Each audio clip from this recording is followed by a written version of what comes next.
YouTube welcome to my YouTube channel Gyan Sagar এটা চোৱাচোন ইয়াতে আমি আজি ক্লাছ 10ৰ 12.1 অনুশীলনীৰ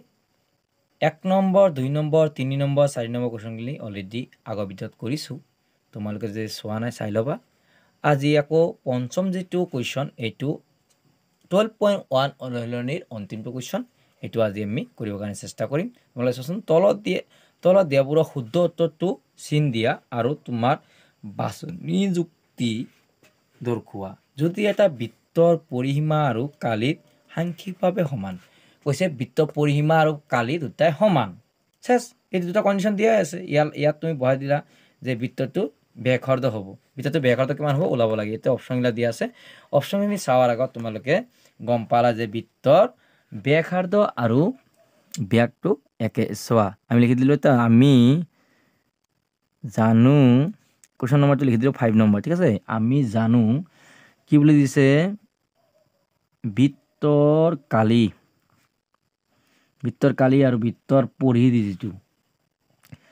পৰিধি বা পৰিসীমা একে কথা পৰিসীমা একে কৈছে সংখ্যিকভাৱে সমান হয়নে নাই তেনেহ'লে আমি জানো যে বৃত্তৰ কালি ফৰ্মুলাটো হ'ল পাই আৰ স্কুৱেৰ আৰু বৃত্তৰ পৰিসীমা ফৰ্মুলা হ'ল 2 পাই আৰ তেনেহ'লে চোৱাচোন এইটো পাই আছে হয়নে নাই তেনেহ'লে অৰ্থাৎ আমি যদি এনেকৈ লিখোঁ পাই ইনটু আৰ মানে আৰ দুটা আছে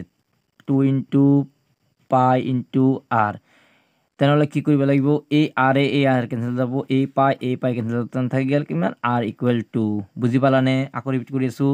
এইটো লগ কেঞ্চেল হ'ব এইটো লগ কেঞ্চেল কৰি দিলোঁ আৰ ইকুৱেল টু থাকি গ'ল তেনেহ'লে আমি কি ল'লোঁ ব্যাসাৰ্ধটো কিমান ল'লোঁ 2 তেনেহ'লে তোমালোকে চোৱাচোন ইয়াতে লিখা আছে যিটো অপশ্যন এ ৰাইট হ'ব যিটো 2 একক দিয়া আছে বুজি পালানে কুৱেশ্যনটো কাৰণ অলৰেডি দিয়া আছে বৃত্তৰ কালি আৰু বৃত্তৰ পৰিসীমা দুটা সমান তোমালোকে চাবা গাইছ এইটো এটা কুৱেশ্যন যিটো দিছে এইটো কুৱেশ্যনটো 1 মাৰ্কিয়া MCQৰ মানে এইটো 3 নম্বৰ MCQ আমি পালোঁ তোমালোকে এই MCQবিলাক অকণ এক্সট্ৰাকৈ লিখি দিবা যাতে তোমালোকে এক্সামৰ সময়ত যিটো MCQ টাইপ কুৱেশ্যন পঢ়িবৰ কাৰণে ইচ্ছা কৰিবা তেতিয়া যাতে তোমালোকে সহজতে পঢ়িব পাৰা থেংক ইউ গাইছ ফৰ ৱাচিং মাই ভিডিঅ'